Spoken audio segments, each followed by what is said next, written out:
नमस्कार दोस्तों, तो हम हाजिर हैं इस रीजनिंग की स्पेशल क्लास लेकर आपके समक्ष आपके अपने यूट्यूब चैनल पर। तो चलिए स्टार्ट करते हैं रीजनिंग का। आज हम न्याय निगमन पढ़ने वाले हैं। न्याय निगमन जिसे इंग्लिश में बोलते हैं सिलोजिज्म। न्याय निगमन। वैसे तो न्याय निगमन को हल करने के कई तरीके होते हैं या इसको सॉल्व करने के कई तरीके होते हैं। तो आज हम पढ़ते हैं 150 फार्मूले से। किससे? 150 फार्मूले से। इसमें क्या होता है कि जैसे सभी के लिए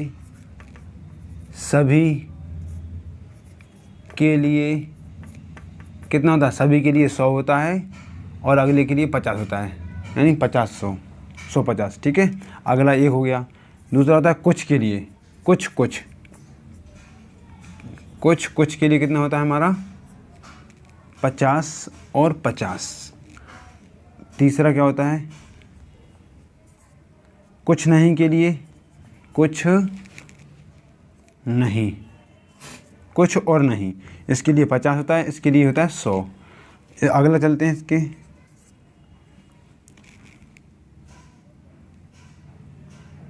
कुछ नहीं और कोई नहीं, कोई नहीं, तो इसके लिए होता है हमारा 100 और 100। इसका हम यूज पहले एक सवाल हल करके देते हैं, या हमारा एक प्रश्न था।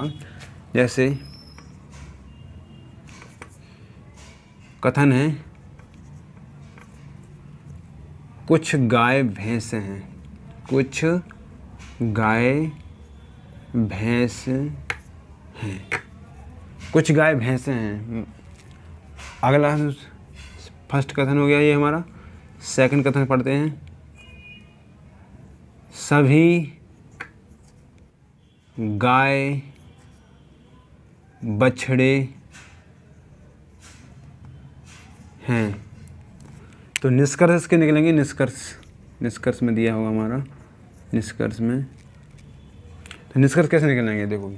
तो हमने क्या बताया था पहले कि कुछ के लिए होता है 50-50। देखो ये लिखा है कुछ गाय भैंसे हैं, यानी ये कितना होगा हमारा? 50, ये 50। अब 50-50 फॉर्मूले को समझने से पहले एक चीज़ देखते हैं कि हमारे पास यदि 100 रुपये हैं तो उसमें से हम 100 तो खर्च कर सकते हैं, 100 में से 150 तो खर्च नहीं कर सकते।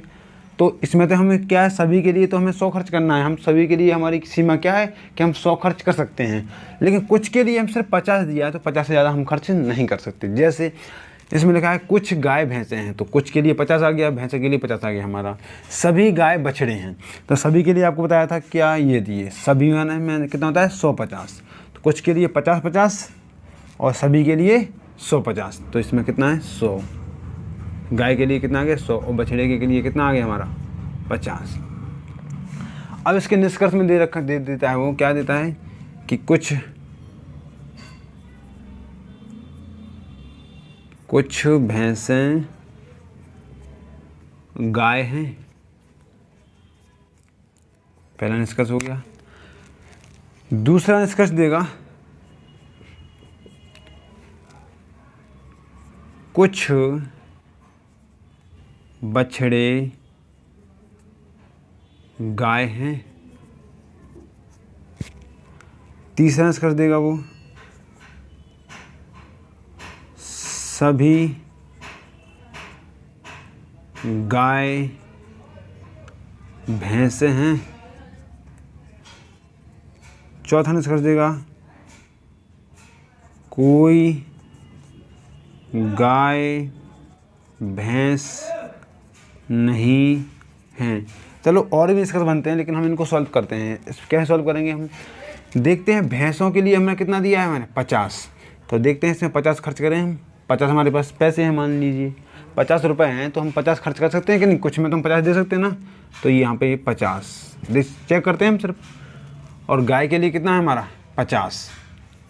तो देखो पहले ये जो निष्कर्ष निकल रहा है ये हमारा पहले ही कथन से निकल रहा है, यानी उसी कथन का निष्कर्ष उसी कथन से निकल रहा है। तो हम इसका देखते हैं कि हमारे पास 50 भैंसों के लिए थे, 50 गायों के लिए थे, यानी तो ये हमारा निष्कर्ष कैसा होगा? एकदम सही होगा। यानी कुछ गाय भैंसें हैं तो कुछ भैंसें भी कैसी होंगी? गाय होंगी। आगे हम अगले निष्कर्ष पर चलते हैं चर्चा। कुछ बछड़े गाय हैं, तो देखिए ज़रा बछड़े को अपने कितना दे रखा है हमारे पास? 50। और गाय के लिए कितना दे रखा है हमारे पास? तो ये डेफिनेटली हमारा ये बिल्कुल एकदम सही आया कि हमारा कुछ बछड़े भी क्या होंगे, गाय होंगे। अब हम चलते हैं सभी गाय भैंसे हैं। देखो गाय का देखते हैं हम, यहाँ पे पहले मैच करने में सबसे पहले क्या करना पड़ता है, एक सीरीज बनानी पड़ती है मैच में। कैसे, ये दिख रहा है ना, पहले कथन में देखते हैं कुछ गाय भैंसे हैं और सभी गाय बछड़े हैं। तो क्या इसमें कुछ मैच कर रहा है, ये गाय गाय मैच कर रहा है ना, एक जैसा कॉमन दिख रहा है। तो इन कॉमन में देखा जाता है कि दोनों तरफ 50, एक तरफ 50 और एक तरफ 100 होना ज़रूरी है, तभी इन दोनों को मिलने पर अगला ये बन सकता है कुछ भैंसे बछड़े हैं, ये हमारा कथन बन सकता है। अन्यथा भैंसे और बछड़े में कोई संबंध नहीं बता सकते जब तक हमारा कोई चीज़ कॉमन हो, और कॉमन में भी कैसा हो, 100-50 का लगना हो, यानी या तो ये चीज़ 50 हो या ये 100 हो, या ये 100 हो या ये 50 हो, मतलब बात बराबर है कि हमारा कुछ ना कुछ मैच करना चाहिए। तो तभी हम आगे इस कथन पर जा सकते हैं कि कुछ कुछ भैंस और बछड़े में संबंध दर्शा सकते हैं। जैसे अगला निष्कर्ष होगा हमारा, अगला निष्कर्ष बनेगा हमारा, क्या बनेगा कि कुछ बछड़े भैंस हैं। तो इसमें देखते हैं कुछ बछड़े भैंसे हैं, तो ये देखो भैंस यहाँ पे और बछड़ा यहाँ पे है।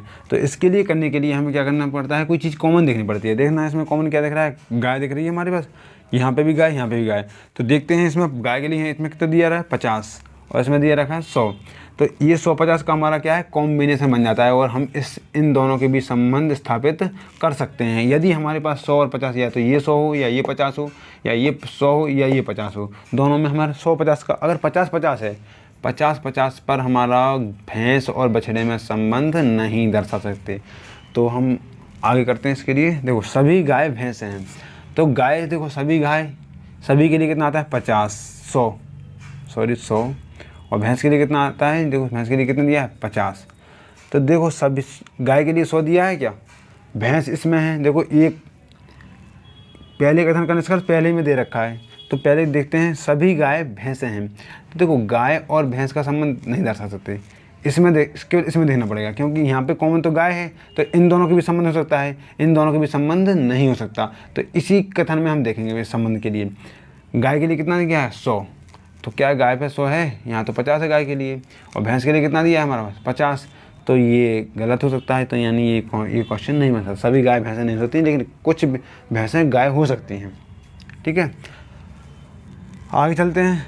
कोई गाय भैंस नहीं है, तो देखो कोई गाय भैंस नहीं है, तो कोई के लिए बताया था आपको, देखो इधर 100 बताया था ना, तो 100 और 100 देखते हैं गाय के लिए 100 है और भैंस के लिए 100 है कि नहीं।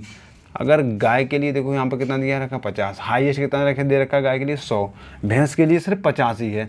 तो और ये कितना है, कैसा है, नेगेटिव है। सबसे पहले तो नेगेटिव है ये, और ये 100 खर्च करना है दोनों पर। तो यहाँ पर हम भैंस पे तो 50 से ज़्यादा खर्च कर ही नहीं सकते, लेकिन गाय पे तो हम 100 कर सकते हैं, भैंस पे 50 से ज़्यादा खर्च नहीं कर सकते। इसलिए ये कैसा होगा, गलत होगा, क्योंकि नेगेटिव पॉजिटिव और पॉजिटिव का क्या आता है, पॉजिटिव आता है। पॉजिटिव प्लस पॉजिटिव बराबर क्या आता है, पॉजिटिव। पॉजिटिव प्लस नेगेटिव, अगर ये हमारा कथन पॉजिटिव है पहला और दूसरा नेगेटिव है, तो इसका फिर हम क्या आएगा, नेगेटिव भी आ सकता है कुछ आंसर, और कुछ पॉजिटिव में भी आ सकता है। लेकिन पॉजिटिव और पॉजिटिव का हमेशा क्या आता है, पॉजिटिव। तो ये तो नेगेटिव देखते ही बन रहा था कि कोई गाय भैंस नहीं है, नेगेटिव है, और हमारे दोनों कथन कैसे हैं, पॉजिटिव हैं। तो ये हमारा पहले से गलत हो गया। अब चलते हैं अगले निष्कर्ष पर। कुछ बछड़े भैंसे हैं, देखते हैं कुछ के लिए कितना आता है 50 और 50।